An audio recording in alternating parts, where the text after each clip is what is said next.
How's it going, guys? Cody back again, dropping yet another video. Right, guys, this video is aimed at those people that that are going to bring me stories, reference prison. You don't have to bring me stories. You can contact the media yourselves.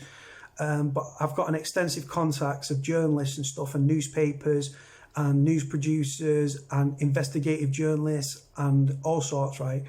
And we're talking about prison deaths. We're talking about prison officer corruption, things like that. And like I said, I've been very, very blessed through this channel, right? I have been able to speak to some amazing people, some anonymously, some people I've never spoken to on the phone. Other people have WhatsApped me. Some people have sent me anonymous text messages. Right? I've had serving prison officers from certain prisons contact me, and then they blocked me because they was worried that I was going to try and stitch them up. And I'm like, hang on, you work in a prison miles and miles and miles away, right? I want prison content and exposed prisons, right? Why would I burn them? I'm not a grass. Right? If say a prison officer comes to me and says, Cody, I've got a really hot story, right? It's going to be massive. It's going to be national news, right? Why am I then going to burn you? It doesn't make sense, does it? I'm not a grass, right? I want the content to expose the stories for my channel. If I burn you, you'll never speak to me again. So then I'd lose that avenue. So it doesn't make sense. So like I said, but I understand the paranoia, because if you're a serving prison officer, right? It's your bread and butter. Your job gets you paid and puts food on your table, like I said. And like I say, these officers that are reaching out to me, they're not corrupt officers, right? They contact me anonymously, and they have contacted me anonymously, right, to get stories out, to get corruption out and stuff like that. Other prison officers, they've gone straight to the media. And like I say, whether you come to me or you go to the media, that's absolutely fine. It doesn't change my life. It's not about me. It's about the story. So the thing is, I get a lot of people. I've had mothers of prisoners, partners for prisoners contact me. Some of them are brilliant, and they contact me and they'll say, right, Cody, just like example, there was a death in custody at Walton a few years ago. God bless the individual who passed away. And the person reached out to me and they just text me and said, Cody, just to let you know, just spoken to my fella. He's in Walton. There was a death in custody last night on this wing, right? So they give me the name, they give me the wing, and they give me a rough time, right? So when I ring my media contacts, whether it be local, whether it be national, so obviously anything out of Liverpool, I will contact the Liverpool Echo, right? Now, and all these people that give me full details, right? That's amazing. That's fantastic. That's what I need, because the first question I get asked when I ring up a newspaper or a journalist is, right, Cody, so you're telling me there was a death in custody last night, name of the prisoner, the wing, the time, and the date, right?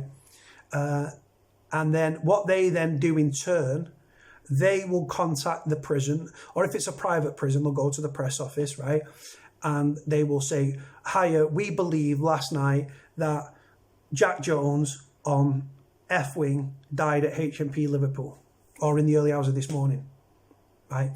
When you've got all that detail there, the prison have no alternative but to admit it. I've also had prisoners' mothers that have contacted me and say, oh, Cody, there was a death in this prison a few weeks ago, 2 weeks ago, and he's called James. I can't do anything with that information, because I'll ring my journalist and say, hiya, mate. I said, normally I come to you with full details and everything, but all I've got is he was called James. The prison will deny it. If you can't give them an exact date, a wing, a name of the prisoner, or at least the name of a prisoner, like I say, if you can get me the prisoner's number, the prisoner's name, what wing, what time, right? That's a solid bit of information, because the fact is that they've got no alternative but to admit that story. I have taken parts of a story to a journalist. The journalist contacted the press office at the prison. The prison have denied it, guys, because it's like you can't pin it down. And the prison don't like deaths in custody getting out. They don't like prison officer arrests getting out and corruption. Like I say, I'm not against the corrupt officers. They're trying to top up the wages and they're doing what they're doing. But at the same time, by smuggling in contraband into prisons, right, I've seen many, many prisoners who have got mental health issues and are suffering immeasurably with mental health that are not getting mental health medication, self-medicating with drugs like spice or new psychoactive substances, like spice, right? So by people smuggling prison in, it fuels violence. Where you've got contraband in prison that have been brought in by officers, we know the other avenues it comes in, right? Where you've got contraband, you've got debt. Where you've got debt, you've got fear, intimidation, bullying and violence, right? So the point is of this video is, if you were going to come to me with a story about a prison death or prison officer corruption or prisoners on the roof or whatever the situation may be, I'm not interested in stitching prisoners up. I will not stitch prisoners up. I just point blank refuse, right? I'm about getting out deaths in custody, right? Prisoners' suicides, which I don't want to report, but we broke murders on this channel. The sad and tragic murder last year of Stephen O'Donnell, who was stabbed to death in Risley, God bless his soul, traveller boy from Stockport, right? We broke out high-profile, dangerous prisoners who took their own life, right, in Wormwood Scrubs, Wayne Hurren, God bless him, may he rest in peace, right?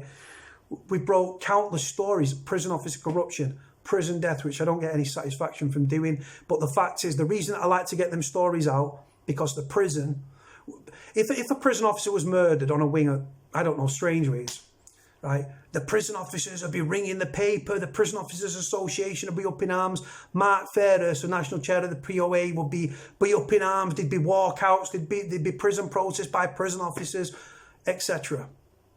And it'd be all over the news. When a prisoner dies in prison, after suffering immeasurably for such a long time, and then takes his own life, do you think that the prison and the press office run to the paper to get the story out? No, absolutely not. They get told, shh.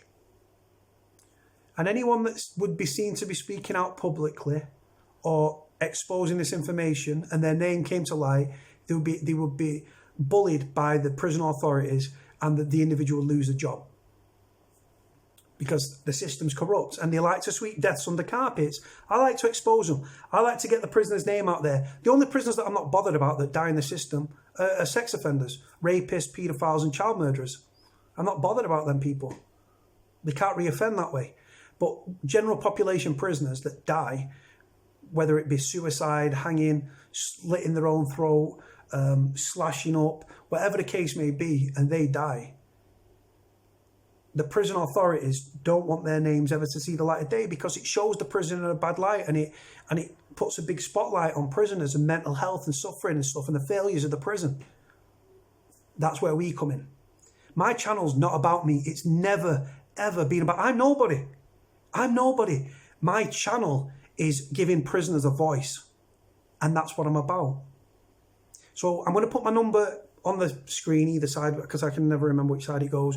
I'll also put my WhatsApp, my number below. I've got WhatsApp, text, all that stuff. My social media as well, if you guys need to reach me. But the point of the story is, if you were going to come to me with a story, if you just give me a first name and he died sometime in December, that story is never going to see the light of day, right? If you have got a loved one that's in prison and they tell you about a death in custody, right, there'll be notices on the wing. They put them up on the board, right? They'll put them up on the notice board, or they'll put it on the landing saying death in notice custody.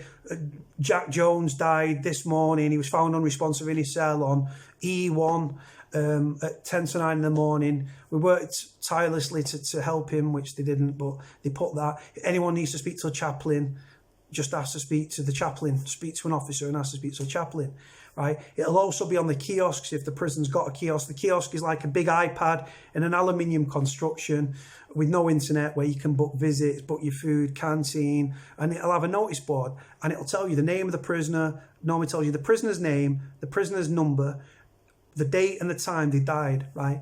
If you can get all that information, right, and get it to me, right, then I can then get that story out in the media. If you come to me and say, a guy called Jamie died 2 months ago at a certain prison, then you might as well not bother contacting me, because it won't get out. I need as much information as possible to get the story out there. Anyway, guys, I'm going to leave it here. Like, comment, subscribe. My contact details are in the comment section below, in the description even below, and my number's on the screen. Cody out, guys. God bless.